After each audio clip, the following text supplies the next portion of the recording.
Des actualités très terre à terre aujourd'hui avec dans un premier temps le piratage de l'assurance maladie et 510 000 comptes qui ont fuité. Nous reviendrons ensuite sur les propos très amusants d'Emmanuel Macron qui a évoqué un métaverse européen. Et pour terminer sur un peu de fantaisie, nous allons parler des nominés pour le Panthéon du jeu vidéo 2022. Si les actualités vous ont plu, n'hésitez pas à vous abonner. Sur ce, je vous dis bonjour à tous et bienvenue dans cette nouvelle revue de presse.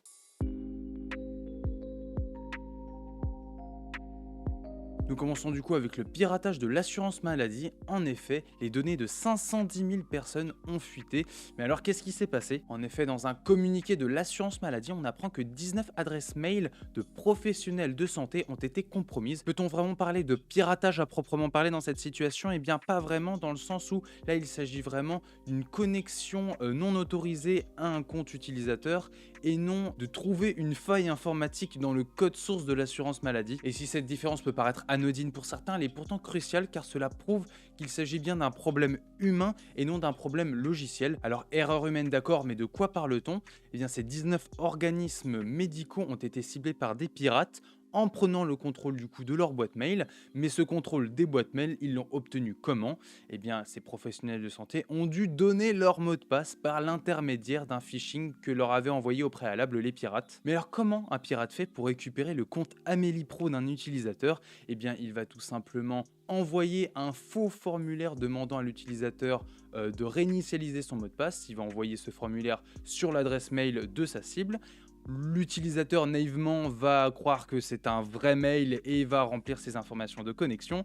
Une fois ces informations de connexion en sa possession, le pirate va pouvoir se connecter comme il veut sur l'adresse mail de l'utilisateur et il va tout simplement se servir du bouton réinitialiser le mot de passe qu'on peut trouver sur tous les sites. Il va se servir du coup de ce bouton sur Amélie Pro et il va pouvoir, via le lien envoyé par Amélie Pro sur l'adresse mail vérolée, réinitialiser le mot de passe Amélie Pro et s'y connecter comme il veut. Par la suite, le pirate va se servir d'un bot, du coup d'un robot, pour aller piocher le maximum d'informations possibles sur chaque compte qu'il a piraté. Mais le problème ici, c'est que seulement 19 comptes ont permis de récolter autant de données, ce qui laisse penser que les 19 organismes sont de très gros établissements de santé et non des petits médecins indépendants. L'assurance maladie évoque des informations volées comme des noms, des prénoms, des dates de naissance, le sexe des utilisateurs ou encore leur numéro de sécurité sociale. Et elle ajoute que dans les prochains jours, elle va demander aux professionnels de santé de modifier leur mot de passe de compte et de le sécuriser davantage grâce par exemple à la double authentification. Allez, maintenant, juste pour le troll, on va revenir sur les propos d'Emmanuel Macron concernant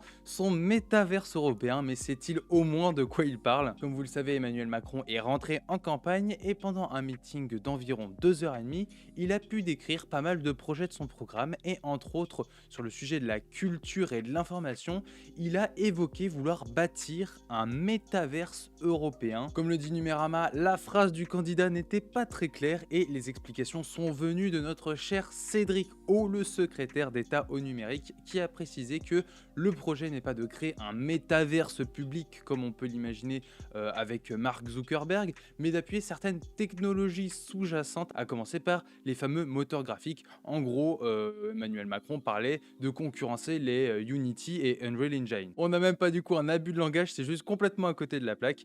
Il utilise un vocabulaire qui n'est pas du tout approprié pour ce qu'il souhaite, comment dire, décrire. Après, pour leur défense, c'est vrai que entre la blockchain, les crypto-monnaies, les NFT, le métaverse, il y a de quoi être perdu. Perdu dans le métaverse. Avant de passer au panthéon du jeu vidéo, une petite news comme ça, l'achat de Metro Goldwyn Mayer par Amazon a été approuvé par les commissions antitrust. Oublions tout ce charabia administratif, tout ce que nous devons savoir maintenant, c'est que Amazon possède les licences de James Bond, La Famille Adam, La Panthère Rose, Rocky, Robocop ou encore Tomb Raider, qu'on devrait peut-être voir un jour arriver sur Amazon Prime. Et pour terminer cette vidéo, je souhaitais évoquer le Strong National Museum of Play qui intègre chaque année quelques jeux à son panthéon du jeu vidéo pour la pérennité. Parmi ces 12 titres, il y a quand même quelques gros morceaux, à savoir par exemple Assassin's Creed, Candy Crush ou encore The Legend of Zelda Ocarina of Time qui est surprenamment pas encore dans ce panthéon, ou encore Civilization ou même le démineur de Microsoft, sachant que j'ai vu le solitaire de Microsoft est déjà inséré dans le panthéon de leurs jeux vidéo. Et bien sûr, si vous voulez insérer votre jeu préféré dans ce panthéon, vous pouvez aller vous connecter sur le site du muséum pour voter pour votre jeu favori. Et c'est sur cet article que se termine cette revue de presse. J'espère bien évidemment que les actualités vous auront plu. N'hésitez pas à vous abonner et à retrouver tous les articles présents en description.